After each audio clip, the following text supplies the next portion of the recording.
Padre, alabamos tu nombre en esta mañana. Te damos gracias por permitir que te hayamos podido elevar nuestras oraciones y peticiones, nuestras necesidades, haberte cantado himnos en tu nombre, a la persona y la obra de tu Hijo Jesucristo, nuestro Salvador, y a la obra del Espíritu de gracia. Señor, ahora pedimos en este momento que también seamos sostenidos en la predicación de tu palabra, que podamos ser bendecidos en nuestras almas, sacando la esencia de la enseñanza y nos consuele y fortalezca para poder seguir viviendo una vida de piedad delante de ti, delante de los hombres. Abre nuestro entendimiento, que tu Espíritu ilumine nuestra mente y nuestro corazón. Quita todo lo que estorba, Señor, en nuestra mente. Padre, que pueda interferir o obstaculizar en nosotros, el que podamos tomar la enseñanza. Seamos bendecidos en esta mañana por ti, Padre, porque grande es tu misericordia y grande tu bondad. Padre, te lo pedimos en el nombre de Cristo. Amén. Amén. Vamos a abrir nuestras Biblias en el Génesis capítulo 22. Hoy no estaré predicando la serie del Espíritu Santo.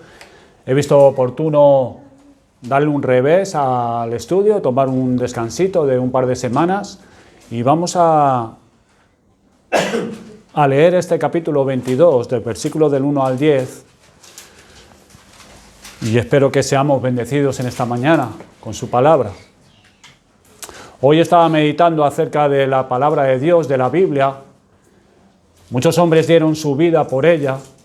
Nosotros hoy en día tenemos las Sagradas Escrituras traducidas al castellano por la misericordia de Dios, porque en el pasado no siempre fue así.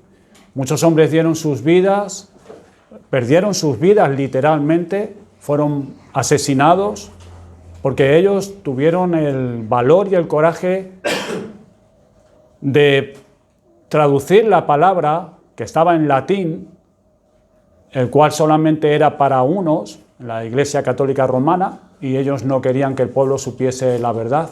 Y estos hombres, muchos de ellos fueron quemados en hogueras, perseguidos, y para que nosotros hoy en día tuviéramos la palabra de Dios en nuestra mano. Sin esta revelación, nunca hubiéramos conocido nosotros como gentiles, si Dios no se hubiera querido revelar y en su providencia hubiera permitido esto, la traducción de la Biblia, nunca hubiéramos conocido al Dios vivo y verdadero. Nunca hubiéramos sabido acerca de la obra de Jesucristo. Nunca hubiéramos conocido al Señor Jesucristo. Nunca hubiéramos sabido de Él. Así que estima la palabra de Dios. Coge la Biblia, abre la Biblia, lee la Biblia, exponte a la Biblia, porque en la Biblia hay salvación, hay vida. Estima la Biblia. Vamos a leer el capítulo 22, versículos del 1 al 10, solamente vamos a estar leyendo de momento. Y dice así el texto. Aconteció después de estas cosas que probó Dios a Abraham y le dijo, Abraham, y él respondió, heme aquí. Y dijo, toma ahora tu hijo, tu único, Isaac, a quien amas, y vete a tierra de Moriah y ofrécelo allí en holocausto sobre uno de los montes que yo te diré. Y Abraham se levantó muy de mañana y enalbardó su asno y tomó consigo 2 siervos suyos y a Isaac su hijo y cortó leña para el holocausto y se levantó y fue al lugar que Dios le dijo. Al tercer día alzó Abraham sus ojos y vio el lugar de lejos. Entonces dijo Abraham a sus siervos, esperad aquí con el asno y yo y el muchacho iremos hasta allí y adoraremos y volveremos a vosotros. Y tomó Abraham la leña del holocausto y la puso sobre Isaac su hijo, y él tomó en su mano el fuego y el cuchillo, y fueron ambos juntos. Entonces habló Isaac a Abraham su padre y dijo, Padre mío, y él respondió, heme aquí mi hijo. Y él dijo, he aquí el fuego y la leña, mas ¿dónde está el cordero para el holocausto? Y respondió Abraham, Dios se proveerá de cordero para el holocausto, hijo mío. E iban juntos. Y cuando llegaron al lugar que Dios le había dicho, edificó allí Abraham un altar y compuso la leña y ató a Isaac su hijo y lo puso en el altar sobre la leña. Y extendió Abraham su mano y tomó el cuchillo para degollar a su hijo. Dios hace cosas que para nosotros son totalmente incomprensibles. A veces las entenderemos al pasar de los años y en otras ocasiones solo las comprenderemos en la eternidad. Y esta es una de ellas. El relato que acabamos de leer es algo incomprensible para nosotros. Sin duda que Abraham no puede entender por qué el Señor le ha dicho que entregue a su hijo como un sacrificio. No hay precedente que Dios haya ordenado esto a ninguna otra persona.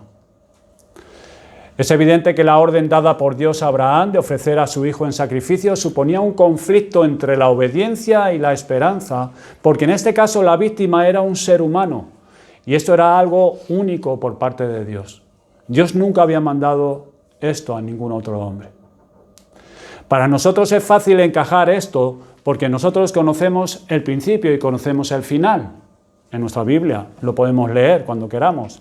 Pero para Abraham no contaba con ello. Lo que sí tenía claro Abraham en ese instante era el mandato de Dios. Ofrece a Isaac en holocausto. ¿Y qué orden? ¿Qué mandamiento de parte de Dios?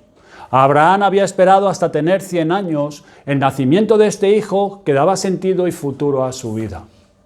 El joven es para su fe la garantía viviente de la fidelidad de Dios. El cumplimiento de la gloriosa promesa divina que recibió Abraham el día de su llamamiento está relacionada con Isaac. Y lo podemos leer en Génesis capítulo 12, versículos del 2 al 3, el cual el Señor le dijo: «Y haré de ti una nación grande y te bendeciré, y engrandeceré tu nombre y serás bendición. Bendeciré a los que te bendijeren y a los que te maldijeren maldeciré, y serán benditas en ti todas las familias de la tierra». Esa era la promesa que Abraham había recibido y estaba relacionada con Isaac. Y ahora este Isaac tenía que morir. El Señor es claro con Abraham para que no tuviera ninguna duda acerca de cuál era la ofrenda para el sacrificio. Y como hemos leído, le dice: toma ahora tu hijo, tu único, Isaac, no otro, tu hijo, a quien amas, y vete a tierra de Moriah y ofrécelo allí en holocausto sobre uno de los montes que yo te diré. Era un hijo muy especial para Abraham porque era el hijo de la promesa y el heredero legítimo de todo lo que tenía Abraham. Isaac era especial porque era un hijo deseado y muy amado por Abraham. Fue un hijo anhelado, pues Abraham esperó 25 años el cumplimiento de la promesa de su nacimiento. Cuando el niño fue destetado, Abraham era tanto el amor y la alegría que tenía por su hijo Isaac, que nos dice en Génesis 21:8 que hizo Abraham gran banquete el día que fue destetado Isaac. El mandato de Dios era claro: toma ahora a tu hijo, vete a tierra de Moriah y ofrécelo allí en holocausto. Al leer el versículo 3 del capítulo 22, nos puede parecer cierta frialdad o insensibilidad en el patriarca, pero el propósito del Espíritu Santo al leer estas líneas no es hacernos saber cómo se sentía Abraham. Este mandato de Dios significaba una auténtica prueba para Abraham, porque ¿qué era lo que más le importaba en su vida sino su único hijo, Isaac?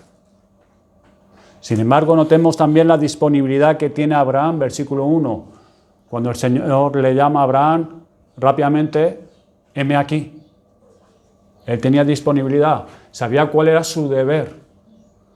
Y el versículo 3 nos dice: y Abraham se levantó muy de mañana, enalbardó su asno, y tomó consigo 2 siervos suyos, y a Isaac su hijo, cortó leña para el holocausto, y se levantó y fue al lugar que Dios le dijo.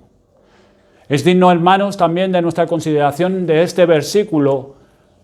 Quizás Abraham no tenía todo el entendimiento para poder encajar lo que Dios demandaba de él, pero no fue excusa para no hacer lo que debía hacer. Se levantó muy de mañana, nos dice el versículo, enalbardó su asno, cortó él la leña para el sacrificio. Podía habérselo mandado a alguno de sus siervos. Abraham tenía muchos siervos, era rico, pero cortó la leña a él. Tomó el cuchillo y se levantó, tomando a su hijo y a 2 siervos, y fue al lugar que Dios le dijo. Es probable que esa misma noche Dios le mostrara dónde era ese monte. Pues en el versículo 2 el Señor le dice que le mostraría uno de los montes donde debía ofrecer a su hijo, y en este versículo, en el 3, dice que Abraham se levantó para ir al monte que Dios le dijo. Esa noche, mientras Abraham se preparaba convencido de que el mandato era firme, recordaría seguramente cómo Dios le llamó a salir de su parentela a una tierra lejana que él no sabía. Cómo recibió promesas de que en su vejez tendría un hijo y que en su simiente serían benditas todas las naciones. ¿Cuántas cosas se le pasarían a Abraham esa noche, esa madrugada? Fortaleciéndose en la fidelidad de Dios y en su misericordia, en sus tratos personales de Dios con él, en esa madrugada y a lo largo de esos 3 días de camino para ir al lugar, pudo pensar lo que nos dice el autor de la epístola a los Hebreos acerca de la fe de Abraham cuando fue probado. Y nos dice pensando que Dios es poderoso para levantar aún de entre los muertos a Isaac. ¿Qué se pasaría en la mente de Abraham? ¿Qué se te pasaría a ti si te pidiera Dios a ti lo que más amas? Veamos la provisión de Dios para el sacrificio. Leemos en el versículo 4, al tercer día alzó Abraham sus ojos y vio el lugar de lejos. Quisiera por un momento, hermanos, si soy capaz y si sé hacerlo bien, poder trasladaros en el tiempo y que todos nosotros fuéramos espectadores, unos más metidos en esa comitiva, con Abraham, Isaac y los 2 siervos en ese camino durante esos 3 días. Que pudiéramos ser espectadores. Al tercer día Abraham dice que vio de lejos el lugar. En la distancia hay una montaña que parece igual a las otras tantas que han pasado durante este camino. Pero el patriarca no puede apartar sus ojos de ella. Es como la aguja de la brújula que no puede dejar de apuntar hacia el polo. Y el Espíritu del Omnipotente le ha mostrado que ese es el lugar donde tiene que dirigirse. Durante el camino no ha hablado mucho, los mozos lo siguen silenciosos. El ruido de las pisadas del asno interrumpe el silencio sepulcral del desierto. No se oye nada. Por fin Abraham hace una seña y el grupo se detiene. Allí hay unos pocos arbustos donde refugiarse del ardor del sol. Esperad aquí con el asno y yo y el muchacho iremos hasta allí y adoraremos y volveremos a vosotros. Al decir esto, Abraham tartamudea. En lo profundo de su corazón no está seguro si Isaac volverá, pero dice esas palabras que no puede realmente entender en toda su magnitud. Siente en su pecho una angustia que le desgarra por dentro, pero ha aprendido a través de su larga vida que lo que Dios manda es siempre lo mejor. No puede llegar a entender todo, pero él sabe que lo que Dios manda es lo mejor. El joven no argumenta cuando su padre pone el pesado fardo de leña sobre sus espaldas y comienza la parte final de la caminata. Abraham e Isaac, juntos. El padre lleva en la mano un cuchillo y una especie de antorcha encendida. El hijo lo sigue con el pesado atado de leña. Abraham camina mirando al cielo. Sí, él sabe que Dios no puede fallar porque nunca lo ha hecho. Pero él ama tanto a Isaac. Es el hijo de la promesa. Es aquel que por él esperó tanto y cuanto todo parecía imposible, el Eterno hizo el milagro. Mientras, un pensamiento aterrador cruza por la cabeza de Isaac. Con todo respeto pregunta: Padre mío, he aquí el fuego y la leña, pero ¿dónde está el cordero para el holocausto? Isaac mira a su alrededor y no ve más que los arbustos y rocas. No es la primera vez que Isaac ve a su padre hacer sacrificio. Sabe que para llevar a cabo el sacrificio hace falta un cordero, pero no hay cordero. Entonces el joven se da cuenta exactamente de lo que su padre va a hacer. Sabe que fácilmente podría defenderse y físicamente librarse de su padre, porque es un muchacho fuerte. Sin protestar, obedece a su progenitor y no se resiste cuando él lo empieza a atar. Su amor, respeto y obediencia es tan profunda que acepta la voluntad paternal. Por la mente de Abraham cruzan todos los momentos más importantes de la vida de su hijo como si fuera una película de cine en su mente. Recuerda cuando el Eterno le anunció que su anciana esposa iba a tener un hijo. Le viene a su memoria como si fuera hoy la risa de temor e incredulidad de Sara. Se acordó de la frase que dijo el Omnipotente y que jamás iba a olvidar. La había repetido cientos de veces en su corazón. ¿Hay para Dios alguna cosa difícil? Con tristeza se acuerda del nacimiento y de los primeros pasos, de cómo el niño corría hacia él y le daba besos y abrazos. Pero pronto todo esto podía ser solo el recuerdo hermoso de un hijo muerto a una edad muy joven. Lentamente, el padre coloca a su hijo sobre el montón de leña que ha dispuesto cuidadosamente. Abraham mira a ese cuchillo filoso que tantas veces ha usado para ofrecer el sacrificio al Dios 3 veces santo. Isaac no se queja ni protesta. Guarda silencio de la manera que solo lo pueden hacer aquellos que aceptan la voluntad de Dios incondicionalmente. El patriarca levanta su brazo armado para cumplir el mandato divino. Está pálido, tiembla y un sudor frío recorre la cara del anciano. Sus pensamientos corren como si fueran por calles que se atraviesan. Sí, yo sé que mi Dios es fiel, yo sé que he sido llamado su amigo, yo sé que Él todo lo puede.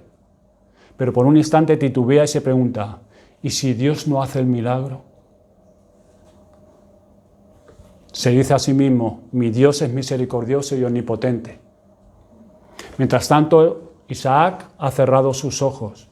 Ha visto a su padre muchas veces ofrecer el sacrificio y espera ese cuchillazo atroz que en pocos minutos va a acabar con su vida. El padre palpa con su mano izquierda el cuello de su hijo como si fuera la última vez que lo va a hacer, luego la retira. En su mente ya tiene una idea precisa donde debe insertar el filo, alza su otra mano, la que está armada con el cuchillo. Inmediatamente cierra sus ojos y se prepara para dar el golpe mortal. Tiene que hacerlo, pero no quiere verlo. En el preciso instante que su cerebro va a dar la orden del golpe final, se escucha el ángel de Jehová dando voces desde el cielo. Abraham, Abraham. Y el patriarca responde, heme aquí. Le dice, no extiendas tu mano sobre el muchacho, ni le hagas nada, porque ya conozco que temes a Dios, por cuanto no me rehusaste tu hijo, tu único. El brazo de Abraham baja lentamente mientras el cuchillo se le cae de la mano. Sus ojos ahora están más mojados que antes, pero estas son lágrimas de alegría y gratitud, y sus labios muestran una sonrisa indescriptible. Al levantar sus ojos y darse la vuelta, ve que a sus espaldas hay un carnero trabado en un zarzal por sus cuernos. Entonces el patriarca rápidamente corta las ataduras de su hijo, quien lo abraza y lo acaricia como cuando Isaac era un niño. El joven besa a su padre. Abraham se dirige al carnero trabado y lo ofrece en sacrificio. Padre e hijo vuelven donde los dos siervos los están esperando. Y al llegar donde están los dos hombres, estos le preguntan, ¿cómo les fue en la adoración? Y el patriarca responde, me costó mucho, pero Jehová proveyó para el sacrificio. El nombre del monte Moriah parece que significa Jehová proveerá. Y algunos lo hacen derivar de la palabra hebrea mare, que significa de la visión, y Yah, que es la abreviación de Yahvé, esto es Jehová, que significaría entonces aquí el lugar donde Jehová fue visto. Dios siempre ha estado, hermanos, involucrado en la historia y a lo largo del tiempo Él se ha revelado en distintas épocas a distintos hombres. Aquí a Abraham se le mostró la fidelidad de Dios. El Dios de Abraham sería inmortalizado en el nombre de aquel lugar. Podría decirse con propiedad que el significado de su nombre, Jehová proveerá, se convertiría en el lema de la vida de Abraham. Jehová proveyó. Y la intervención divina sería para él una experiencia que le marcaría para siempre. La provisión de Dios se hallaba preparada y estaba aguardando el momento propicio. Y en ese mismo monte, aproximadamente 1200 años después, vemos a David en ese mismo monte, en el monte de Moriah, en la era de Hernán Jebuseo, haciendo sacrificios de paz para que el ángel destructor detuviese su mano sobre Jerusalén por el censo que él había hecho. Y nos dice allí en 2 Samuel 24, dice, y Jehová oyó las súplicas de la tierra y cesó la plaga de Israel, la mortandad. Pero es que años más tarde fue en el monte de Moriah donde Salomón edificaría casa a Jehová, como le había sido mostrado a David su padre. En 2 de Crónicas, capítulo 3, versículo 1, lo pueden leer. Cuando pensamos en el motivo por el cual Dios le pidió al anciano Abraham que sacrificara a su hijo, pensamos que es así, que era necesario para que su fe creciera y así llegara a ser el padre de todos los que son de la fe. Y también pues que la fidelidad de Dios al proveer, y esto es lo que se enseña en las escuelas dominicales, sobre todo los niños con los dibujos, y se le enseña esto, la fidelidad de Dios cuando Él proveyó, la fe de Abraham. Pero hermanos, es mucho más que eso. Es mucho más que la fidelidad de Dios. Es mucho más que la fe de Abraham. En ese monte Dios estaba revelándole al patriarca lo que Él haría para salvar a hombres y mujeres, proveyendo el verdadero Cordero que quita el pecado del mundo. Moriah entonces nos conduce al Gólgota, nos conduce a la cruz. La ofrenda de Isaac era un cuadro profético de la muerte de Cristo. El Hijo lleva sobre sí la leña para el sacrificio, lo que inevitablemente nos hace pensar en el detalle registrado en el Evangelio de Juan, capítulo 19 y 17, que nos dice que cargando su cruz, saliendo fuera el Señor de la ciudad cargando su cruz. Y asimismo vemos que caminando juntos, víctima y el oferente, esto es, Abraham e Isaac, con el cuchillo Abraham y el fuego en su mano, traen a nuestra mente la profecía que se expresa en Isaías 53, versículo 7, que nos dice, leemos, angustiado él y afligido, no abrió su boca. Como cordero fue llevado al matadero, y como oveja delante de sus trasquiladores enmudeció y no abrió su boca. Y ese hecho apunta al Calvario, a la cruz. Como leemos también en Isaías 53, 10, que nos dice, con todo esto, Jehová quiso quebrantarlo, sujetándole a padecimiento. Estas palabras pronunciadas por el anciano patriarca, Dios se proveerá de cordero, se cumplieron exactamente en el tiempo de la historia que Dios quiso, donde quiso y como Él quiso. Por eso Juan el Bautista vio a Jesús que venía a Él y dijo, he aquí el Cordero de Dios que quita el pecado del mundo. Dios en Moriah no permitió la consumación del sacrificio humano e Isaac fue salvado por una ofrenda cruenta que constituyó un sacrificio verdadero, una víctima que fue su sustituto en lugar de su hijo. Y de ahí ese cordero trabado entre los cuernos, entre las zarzas. En cambio, hermanos, en el Gólgota, Cristo fue presentado a Dios en ofrenda por el pecado en lugar nuestro. Él fue nuestro sustituto. En Efesios capítulo 5, versículo 2, dice el apóstol Pablo, escribe, Cristo nos amó y se entregó a sí mismo por nosotros, ofrenda y sacrificio a Dios en olor fragante. Y en Filipenses capítulo 2, versículo 8, nos dice, y estando en la condición de hombre, se humilló a sí mismo, haciéndose obediente hasta la muerte y muerte de cruz. En Romanos capítulo 8, versículo 32, leemos que Dios no escatimó ni a su propio Hijo, sino que lo entregó por todos nosotros. En el sacrificio de Cristo se destacan dos aspectos muy importantes. El primero es que Cristo fue dado por Dios y el segundo es que Cristo se ofreció a sí mismo, entregándose voluntariamente a la muerte sobre el altar del Calvario a fin de cumplir con perfecta obediencia la voluntad del Padre. Y fue en el Calvario donde se registran las palabras de Cristo en Mateo 27, 46, donde Cristo en esas horas en la cruz se apropia de la oración del Salmo 22. Y dice, Dios mío, Dios mío. Y todavía en esas palabras podemos ver cómo todavía sigue siendo su Dios. Su confianza se mantiene, la confianza de Cristo. Dios mío, no le llama Padre, le llama Dios. En Moriah, en cambio, Abraham seguía siendo el padre de Isaac, y este se mantuvo sumiso a él cuando fue atado sobre el altar del sacrificio, así como Cristo, hemos leído, se humilló a sí mismo, haciéndose obediente hasta la muerte. Y el Señor, cuando se toma esas palabras del Salmo 22, se apropia de ellas, sigue, ¿por qué me has desamparado? En otra traducción dice, ¿por qué me dejaste desamparado? Como en pasado. No se trata del abandono físico, sino del desamparo moral. Dios está allí. El Padre no ha podido marcharse del Gólgota porque está en todas partes, pero le ha vuelto la cara al otro lado a Jesucristo. Dios estaba con Cristo en el Gólgota, así como Abraham estaba con Isaac en Moriah. Y en Moriah Isaac fue levantado de la muerte figuradamente. En la mente de Abraham, Isaac estuvo como muerto 3 días y fue devuelto a su padre por una resurrección en sentido figurado. Es así como Isaac fue resucitado en figura.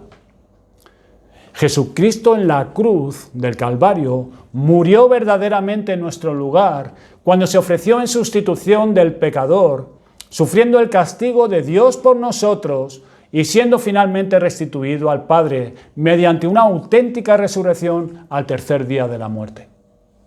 Dios lo levantó de entre los muertos. Ese fue lo que le costó a Dios entregar a su Hijo. Ese fue el costo. Y ese fue el costo de Cristo darse a sí mismo por nosotros. Cuando fijamos nosotros, hermanos, nuestros ojos en Moriah, hemos de usar la fe como unos prismáticos y darle más aumento a la lente para que por la fe podamos ver la verdadera provisión que Dios hizo por todos los hombres.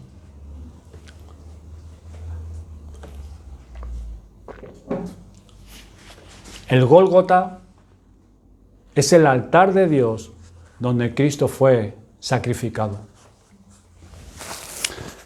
Hermanos, hoy en día se predica el Evangelio como una invitación.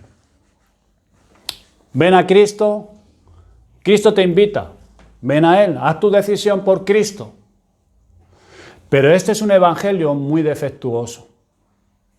Porque si el Evangelio lo rebajamos a una mera invitación, donde el individuo puede aceptar o rechazar según se sienta, estamos adulterando el Evangelio. En ese falso Evangelio no implica compromiso por parte del que lo escucha. Hoy hay muchos predicadores que hacen invitaciones. Y eso es un falso Evangelio. Solo prometen bendiciones, una vida feliz, fuera de problemas, que todo va a salir bien en tu vida cristiana. Dios tiene una vida con propósito para ti, que ya todo está hecho, que Él te acepta como eres, solo que tienes tú que aceptarlo a Él en tu corazón y seguir viviendo tu vida, pero ahora con Jesús, pero sigue viviendo tu vida. Pero Dios nos manda. No nos invita, nos manda y nos manda a que nos arrepintamos y creamos en el Evangelio. No es una invitación, es un mandamiento muy solemne. Es un mandato que si se desobedece tiene sus consecuencias en este tiempo y tiene sus consecuencias terribles en la eternidad.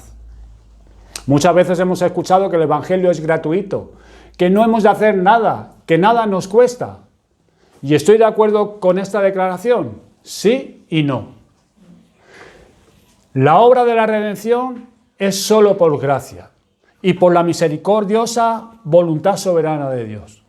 No aportamos absolutamente nada en nuestra salvación. Lo único que aportamos, hermanos y amigos, es nuestros pecados y nuestras miserias que fueron puestos sobre Cristo. A nosotros no nos costó nada, pero al Hijo de Dios le costó todo. Le costó derramar su sangre en la cruz.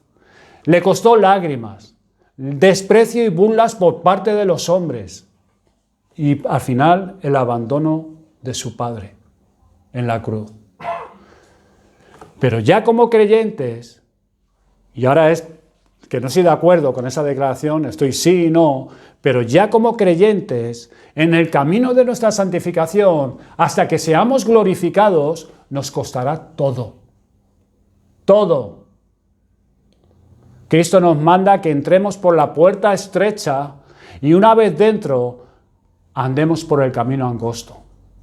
Hay un camino estrecho que hay que recorrer y eso nos va a costar todo.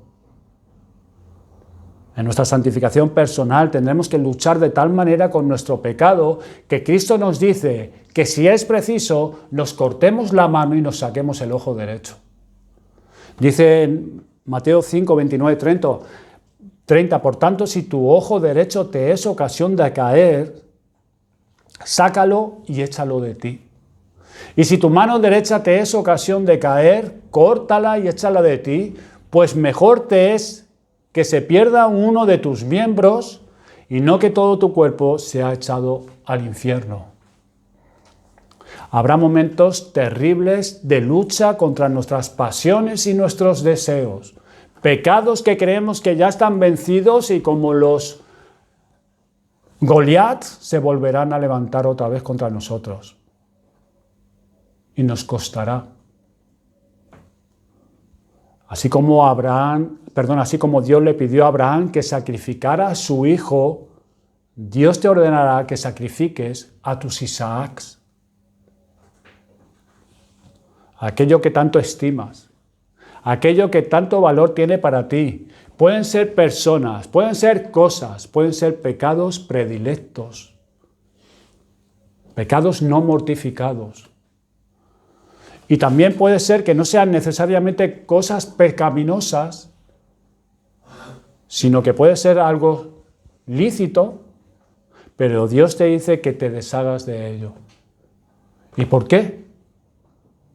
Porque compite con Dios, porque compite con Él. Y Cristo solamente nos quiere para Él. No está dispuesto a compartirnos con otros amantes, pues Dios es Dios celoso. Cuando Dios te lleva a tu Moriat y te pide esto, ¿cómo reaccionas? Cuando eres probado por Dios, ¿cómo reaccionas, hermano, hermana? ¿Qué es lo que prevalece en ti? ¿Te quejas? ¿Hay descontento en ti? ¿O piensas incluso que Dios es injusto contigo? ¿Que mereces un trato mejor de parte de Dios? ¿Qué es lo que prevalece? Hermanos, hay un costo y te costará todo en tu vida cristiana. Me hace mucha gracia estos predicadores que salen con una sonrisa, se le ve todos los dientes. Como que te quieren transmitir como que el cristianismo es una vida maravillosa, y sí lo es. Porque primeramente nos reconcilia con Dios y nos da paz con Dios. Y lo que quiere el Evangelio y lo que produce el Evangelio es que nosotros podamos vivir una vida de contentamiento, de gozo, de satisfacción en Dios. Pero te pintan o te transmiten como que es una vida que no tienes que hacer nada. Y no es así. No es así. ¿Cómo reaccionas? ¿Qué es lo que prevalece en ti? Cuando Dios te prueba, cuando Dios te pide algo.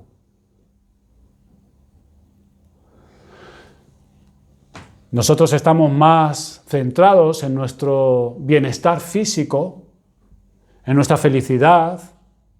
En cambio, Dios está más interesado en nuestro crecimiento espiritual y que nos ajustemos a su voluntad revelada, a lo que Dios nos ha revelado. Y haríamos justicia a Dios al no dudar de su amor y benignidad cuando Dios nos pone a prueba. Y nos haríamos bien a nosotros mismos si en esas circunstancias nos acordáramos de los tratos de Dios con nosotros en el pasado y sus abundantes promesas disponibles para nosotros en el presente y en el futuro. Y Dios es muy claro en sus demandas. Nos dice, si alguno viene a mí y no aborrece a su padre y a su madre y a su mujer e hijos y hermanos y hermanas y aún también su propia vida, no puede ser mi discípulo. Y lo que el Señor nos está diciendo aquí es que si nuestro amor por Él y obediencia a Él tiene que ser de tal manera que en comparación con el amor a nuestros seres queridos es aborrecimiento. Nuestro amor por ellos debe quedar en un segundo plano. Y el Señor tiene que ser todo nuestro amor, en un primer plano. O incluso tu propia vida. Dice el Señor Jesucristo, llamando a la gente y a sus discípulos, les dijo, si alguno quiere venir en pos de mí, niéguese a sí mismo y tome su cruz y sígame. Niéguese a sí mismo, tome su cruz y sígame. Cristo nos llama a una vida de autonegación, de vituperio, al identificarnos en la vida y en la muerte de Cristo, a seguirle fuera de este mundo y de su influencia, a tomar la cruz. Eso tiene un costo. Es una negación. Hay una presión de parte del mundo, de Satanás, a los cristianos por servir a Cristo, por vivir de diferente forma como vive el mundo. Tiene un costo, nos costará todo, lo mismo que a Él le costó todo por rescatarnos y hacernos suyos. Es una vida que es digna de ser vivida, no es una vida miserable. Muchos pueden pensar, pues vaya vida miserable. No es una vida miserable, es una vida que es digna de ser vivida, aunque haya muchas pruebas y sufrimientos, tristezas y pérdidas, pero el Señor concede momentos de mucho gozo, de mucha paz, de alegría, de contentamiento en Él y esperanza. Hermano, ese es el resultado, el gozo, la alegría, el contentamiento, la esperanza. Pero ¿sabes cómo viene eso? ¿Cuál es la causa? Obedecer a lo que Dios nos manda. Obedecer a lo que Dios nos manda, a lo que Él nos ha revelado. Y no estamos solos, el Espíritu Santo está con nosotros. Él es el que infunde en el creyente consuelo, fortaleza, quien nos guía a Cristo, quien pone en nosotros el querer y el hacer por su buena voluntad. Qué privilegio para el patriarca Abraham poder ver a Dios en ese monte y tener tal revelación profética acerca del Mesías 2100 años antes. Que Cristo se mostrara como el Cordero provisto por Dios 2100 años antes, en ese monte Moriah. Eso vino por la obediencia, por poner a Dios en primer lugar. Esta revelación de parte de Dios vino por la disposición de Abraham a obedecer incondicionalmente a lo que Dios le mandaba. Cuánto gozo, cuánta alegría contemplar en ese monte que cientos de años más tarde, allí mismo o muy cerca de allí, sería provisto el Salvador, el Cordero de Dios que quita el pecado del mundo. Por eso cuando Cristo discutía con los judíos, diciendo a estos con la boca abierta que eran hijos de Abraham, Jesús les dice, Abraham, el que decís que es vuestro padre, se gozó de que había de ver mi día, y lo vio y se gozó. Pudo ver a Abraham, al Mesías, a Cristo, y se gozó. 2100 años antes. Y eso vino por la obediencia. No pocos hoy en día buscan experiencias, sentir esto, sentir lo otro. Quieren que la adoración sea más sentida, más vívida, más experimental. Y yo personalmente, hermanos, no estoy en contra de la experiencia en la adoración. de los sentimientos, de emociones a flor de piel e incluso llorar cuando contemplamos el amor de Cristo en el Calvario, cuando el Espíritu Santo nos lleva a través de las Escrituras, ilumina nuestra mente y podemos ver la grandeza de Cristo, la grandeza de Dios en la creación, dando un paseo y vemos su grandeza, su sabiduría, su amor a la hora de crear todas las cosas. O cuando cantamos un himno y nuestra mente se centra en lo que estamos cantando, en la letra del himno, y experimentamos el amor de Dios en Cristo al considerar su obra, su bendita persona, cuánto consuelo, cuánta fortaleza nos imparte el Espíritu Santo. Y nos sentimos tan indignos de ser receptores de un amor tan grande y tan puro como el de Cristo. Como cristianos hemos experimentado esos momentos y deberíamos desear más momentos como estos. Pero la verdadera adoración, hermano, no se debe quedar solamente en los sentimientos, en lo experimental, sino que el verdadero conocimiento fundamentado en la revelación bíblica nos guía a adorar y debe producir obediencia. Obediencia. Samuel dijo, se complace el Señor tanto en holocaustos y sacrificios como en la obediencia a la voz del Señor. Y aquí el obedecer es mejor que un sacrificio y el prestar atención que la grosura de los carneros. Fíjense que por obedecer Abraham fue llamado amigo de Dios y el Señor lo bendijo confirmando su obra en él y confirmando y asegurándole las promesas que le había dado. Y nos dice que el ángel de Jehová, que es una aparición del mismo Señor Jesucristo, una teofanía, le dijo, por mí mismo he jurado, dice Jehová, que por cuanto has hecho esto y no me has rehusado tu hijo, tu único hijo, de cierto te bendeciré y multiplicaré tu descendencia como las estrellas del cielo y como las arenas del mar. Y tu descendencia poseerá las puertas de sus enemigos. En tu simiente serán benditas todas las naciones de la tierra por cuanto obedeciste a mi voz. A ningún hombre se le ha dado, a ningún hombre mortal se le ha dado tal promesa y bendición. A ninguno, como se le dio a Abraham.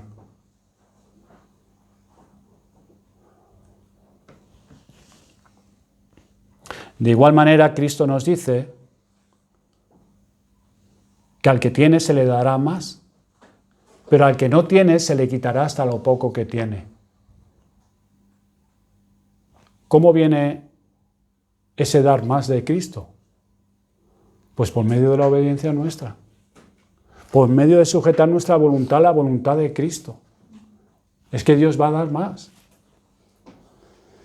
Pero una mejor recompensa, antes he dicho que a ningún hombre, no ha habido otro hombre mortal que se le haya dado tal promesa, pero sí se le ha dado al Hijo de Dios una recompensa mejor, eterna, se le dio a Cristo, y eso está en Isaías 53, vamos a leerlo un momento. Después de haber obedecido a la voluntad de su Padre,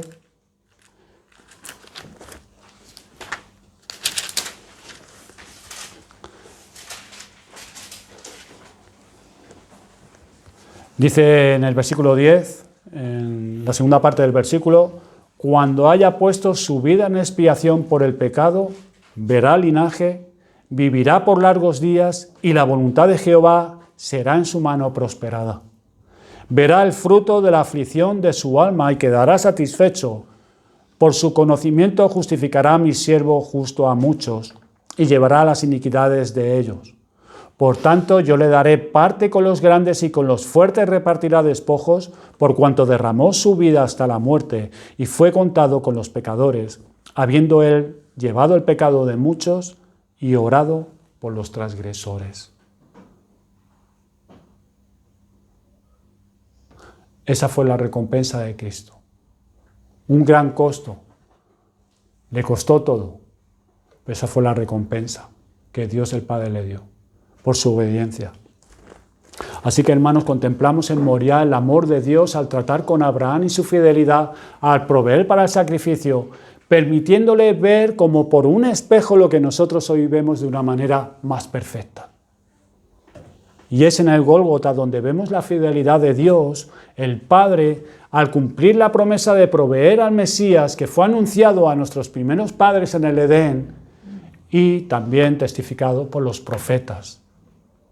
Vemos el amor del Hijo del Hombre, el Dios encarnado, como víctima, su entrega al Padre por amor a Él y por amor a nosotros.